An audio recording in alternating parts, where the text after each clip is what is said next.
Hi, in this episode, we're going to talk about Systemctl. Now, what is Systemctl? Well, it's the command line utility that allows you to manage systemd units. This includes service units. It even includes mounts, timers, all kinds of other units, including the system state itself. The common thing that you do with Systemctl is generally manage your services, which is the majority of really what you'll be doing using Systemctl. Services including things like your firewall, your FTP server, your web server, and everything in between. The commands that you'll begin to understand or should be understanding is how to use Systemctl in order to start, stop, restart services, and even things such as enabling, disabling, seeing the service status, including the latest log entries, and even listing units that are of specific types. So this could be type service, this could even be type mount, type timer, to look at the active services that systemd is managing. Systemctl, of course, also manages the system state if you want to use commands like systemctl power off or systemctl reboot in order to manage the system state itself. In the upcoming lab, we're going to show how to use the Systemctl command line utility in order to manage service in your Linux system. Please join us in this next lab. In this episode, we're going to talk about Systemctl. Systemctl is a command line utility made to interact with systemd, which is the manager of our server.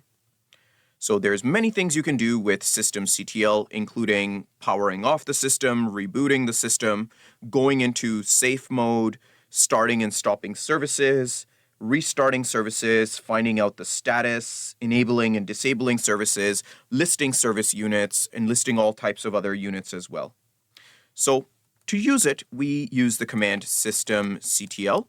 And I would encourage you to actually go through the man page for Systemctl, as it is very comprehensive and a really one utility to manage a lot of other things. So you can see the sub commands such as listing units, such as listing sockets. Again, there's tons of sub commands you're going to find here, by the way, showing the status of certain services.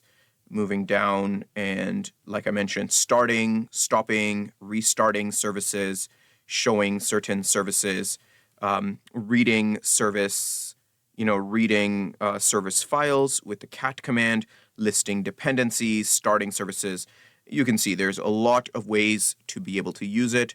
And in order to best understand, you should be getting comfortable with going through the man pages. Now, outside of this, some of the basic commands with Systemctl, so I'll use sudo because changing or managing system services is often a privileged command. You simply write Systemctl, and then you can list a specific service. So we can see the status of certain services. Let's say our firewall service, which is denoted by firewall D. I'll give the sudo password, and you can see current status of the service, that it's running, where is the service file, it's in USR lib, is the service enabled or disabled? Enabled and disabled simply means when the computer starts, should this service be enabled? Should this service be running? Yes or no? So currently it's enabled, and of course you can disable it, you can stop it, you can restart it, through these various Systemctl commands. So here we can say sudo systemctl stop firewall D. And of course, you can see in the status that it's now dead ever since 1 second ago since I ran the stop command. All right, it's also enabled. We can also disable it by actually typing sudo systemctl disable firewall D. And you can see that it's actually disabling the firewall D service. Now, if I see the status, it says, hey, it's disabled, it's inactive, it's not being used anymore. And of course, down here, you can also see the logs of this file. If you want to start this again, you can say systemctl start firewall D. And as you can see, its authentication is required, and we can give that. Now, if we see the status, it's back to running.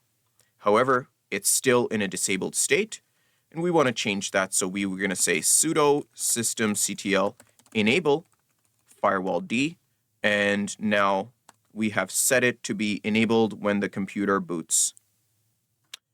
As mentioned, systemctl can also control the power state of the computer. So I can actually say systemctl reboot or power off in order to reboot or power off the server. So that is all about systemctl, the command line utility to actually interact with systemd and control your system. I'll close this episode here. I want to thank you for watching, and I'll see you in the next one.